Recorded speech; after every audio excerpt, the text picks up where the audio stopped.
ರಾಜ್ಯ ಕಾಂಗ್ರೆಸ್ನಲ್ಲಿ ಕುರ್ಚಿ ಕದನ ನಿಲ್ಲುವ ಯಾವ ಲಕ್ಷಣಗಳು ಕೂಡ ಕಾಣಿಸ್ತಾ ಇಲ್ಲ.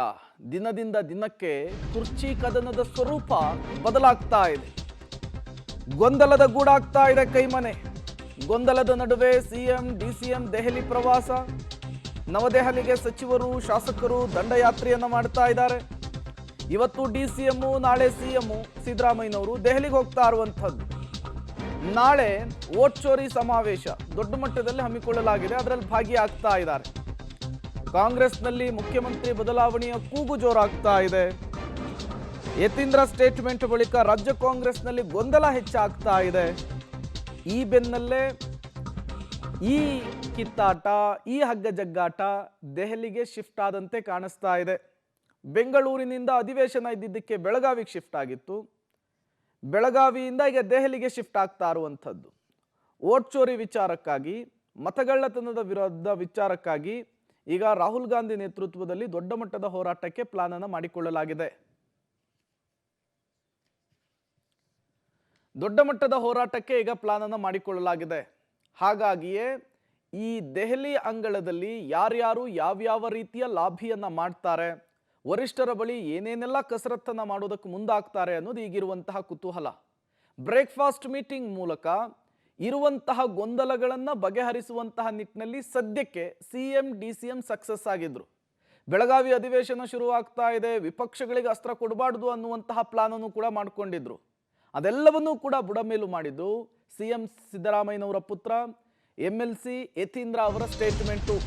ನೋಡಿ, ಸಿಎಂ ಡಿಸಿಎಂ ನಡುವೆ ಸಿಎಂ ಕುರ್ಚಿ ಮಿರ್ಚಿ ಕುತೂಹಲ ಕಾರಣವಾಗ್ತಾ ಇದೆ. ದೆಹಲಿಯಲ್ಲೂ ಕೂಡ ಮುಂದುವರಿಯುತ್ತಾ ಬ್ರೇಕ್ಫಾಸ್ಟ್ ಬಾಂಧವ್ಯ ಅನ್ನೋದು ಈಗಿರುವಂತಹ ಪ್ರಶ್ನೆ. ಹೈಕಮಾಂಡ್ ನಾಯಕರ ಮುಂದೆ ಒಗ್ಗಟ್ಟು, ಮೌನಾಸ್ತರ.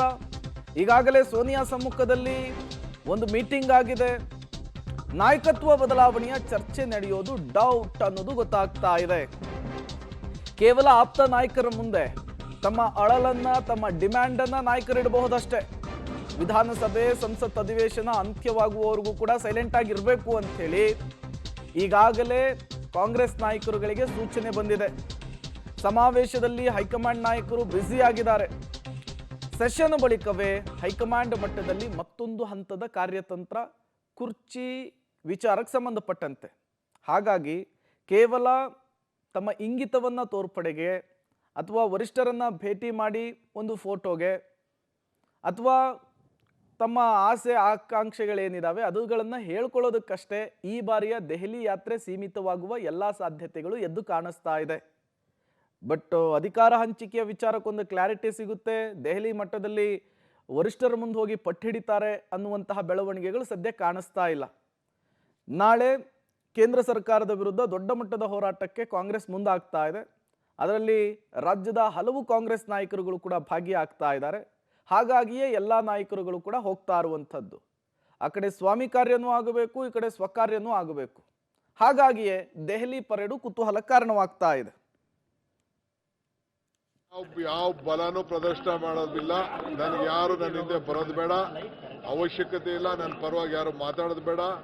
140 ಜನನು ನಾವೆಲ್ಲ ಒಂದು, ನಾನು ಸಿಎಂ ಎಲ್ಲ ನಮ್ಗೆ ಒಂದೇ ಗುಂಪು.